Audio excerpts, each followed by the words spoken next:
Cette œuvre est une gravure sur bois. C'est un dessin qui grouille de vie.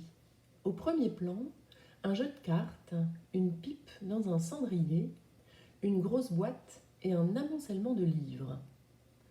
La table sur laquelle les objets semblent être posés n'est en fait pas une table, c'est la rue. Et les livres du premier plan sont des livres, mais les autres, derrière, deviennent des maisons. Tout est de guingois, rien ne tient.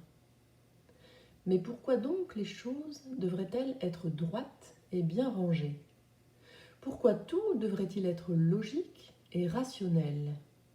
Il y a des choses qu'on comprend et puis des choses qui nous échappent totalement. Escher a eu envie de faire des maisons avec des livres et une rue avec une table. Cela nous étonne, nous plaît ou nous dérange, mais c'est ainsi.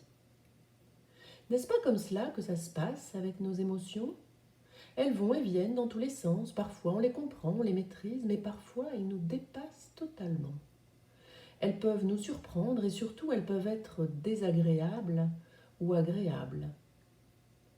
C'est sur leur influence que nous devons agir, pas sur leur présence. Les mots ne servent à rien, il n'y a rien à comprendre. Alors, il faut juste observer ce qui se passe quand nos émotions nous submergent.